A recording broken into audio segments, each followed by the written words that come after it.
Hey there, y'all. Just wanted to come on and make this video. I am not in my room today. I am in my basement, actually, and I'm on a spinny chair, so you're going to see me spinning a lot just because I do that. Anyways, I wanted to come on and show you guys something that I have been up to, something that I'm very proud of, and something that has been a long time coming. It's something that I've been saving up for a very long time to be able to do, and something that I've done a lot of preparation for, like just financially and getting space ready.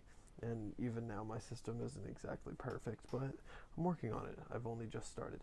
But I wanted to tell you guys about my oil painting. I finally, after I probably wanted seriously to start oil painting since January. Sorry, the chair's squeaky. Um, so I have been saving up here and there, and then things came along, and then all the money went away, and then I had to resave. Um, so I have gone through like months of wanting to do this, and then not being able to do it, and then saving up to do it again, and then. Anyways, before I get way too into that, I wanted to show you guys, especially one of you, Mr. Walcott, my work and show you what I've done so far. Okay, so this was the very first oil painting I ever did. Maybe that'll give you a better shot. This is the very first I ever even tried or attempted. There was no practice try before this. This was the very first one that I ever attempted. I got the paint, brought it home, and did this. Of course, it looks like kind of an amateur effort, but I think for a first time with a new medium, after being an acrylic painter for so long and not really enjoying it very much, I think that this is pretty good. Of course, there's like a few little things, like up here at the top of the mountain, there's some like things flying off, and that's just because I hadn't mastered the brushwork yet. Down here in these like little bushes, I tried to make some sticks, which ended up, I think, not turning out the way I planned them to be, but I think overall for a first attempt, this one turned out pretty well. Alright, so this was the second one I ever did. I wanted to try something a little different, see what I was able to do, kind of push the boundaries a little bit. So I decided to do a black and white. And my brother pointed out that the mountains in the two look almost identical. That's because I didn't know, that I could. I was just experimenting at this point. But I wanted to do a black and white with just the tiniest bit of like a blue tint to the water. Um, because I find a lot of beauty in black and white, and I think that even with no color, nature still holds a lot of beauty. And that's just a personal thing, so I wanted to try and convey that in a painting. So, as you can see, kind of up here a little bit has the same issue where things are just flying off, but again, I haven't quite mastered the brushwork and being able to control my brushes. But yeah, so that is the second one I ever did. This is attempt number 3. Um, this one and the one that comes up next are two. They were kind of inspired by the same thing. This one I actually had to do a lot of improvisation on because the way I did the trees in front of the mountain looked as if it was just a weird curvy line of trees. So that I had to try and put some perspective on. I had these big trees here already. They were already there. But so I needed something that kind of like went up along this line. So I tried to put a tree here, and then I tried to put another trees going back, but then I was like, well, now they're in a straight line, and it looks completely unnatural. So I thought, what can I do with that? So I added the fence going all the way up. And it didn't turn out super great, but I think it got the perspective down a lot better so that it looks a lot more like it's going back into the distance. And then I thought, well, there's, this fence here, but who put it there? So after much trial and error, I was able to put this cabin in that spot, which it was, oh God, it was a struggle to do. But so that is my third. Oh yeah, and about the stars.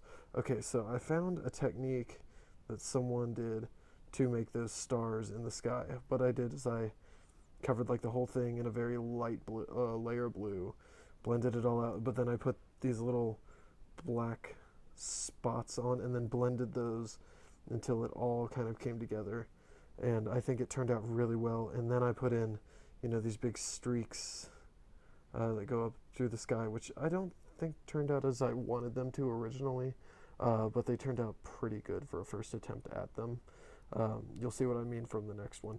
But then I took paint thinner and thinned out the white till it was like liquid, put it on a fan brush, and then ran the fan brush over a paint knife, kind of like flicking all the paint onto the canvas. Well, now it's focusing on my hand and not on the painting. That's because I'm being an idiot.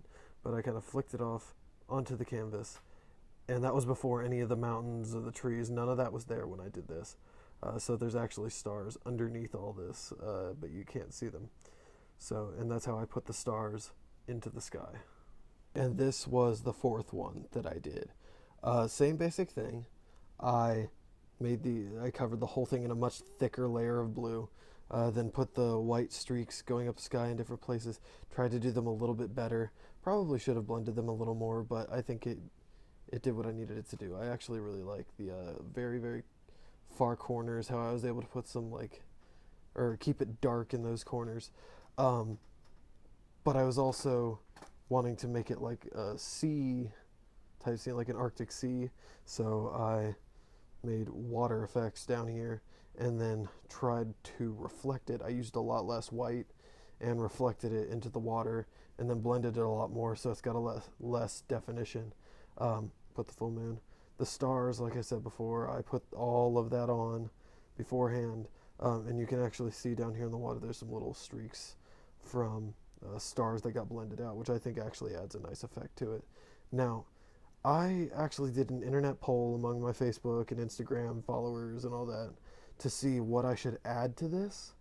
And a lot of people said mountains, a lot of people said like trees and make it a forest and make the whole thing a lake.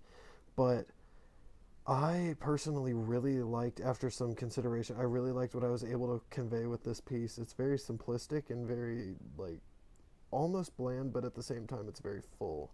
And also, don't let the camera fool you. This whole thing is like a super deep, almost sapphire blue, but the camera makes it look gray, and that's just because it doesn't pick up the color very well. So that's this one. It's actually, between this one and the last one, they're probably my two favorites. I already have, my girlfriend wants to buy the black and white one, the second one I showed you. And I do put these on my Etsy. They are up there, or a couple of them are up there. I'm selling this one and the last one I showed you. So anyways, guys, that's what I've been up to recently. And I started this maybe like a week and a half, 2 weeks ago. But I'm really enjoying it.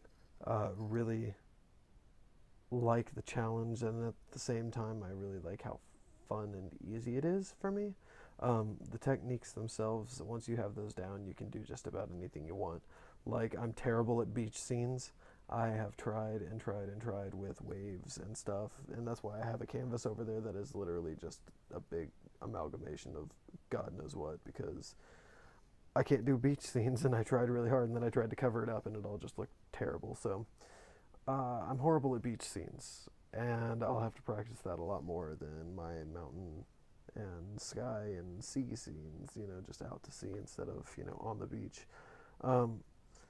But yeah, so let me know what you guys think. Also, I'm going to put a link to my Etsy down below if you guys would like to buy one. And I'm, of course, not trying to peddle my goods or whatever. But if anyone out there wants to buy one and they, want to make me an offer, I would, of course, be willing to go lower for people I know and my friends and family and stuff like that. So you guys just let me know, all right? Thank you so much for watching and looking at these and taking the time out of your days to actually spend here with me. It means a lot. So, to Mr. Walcott, thank you very much for your endless support and information. It has been completely invaluable to me, and I could not do what I'm doing without it. And to all of you, thank you very much for your time, your views, your likes, your comments, and your subscriptions. Peace.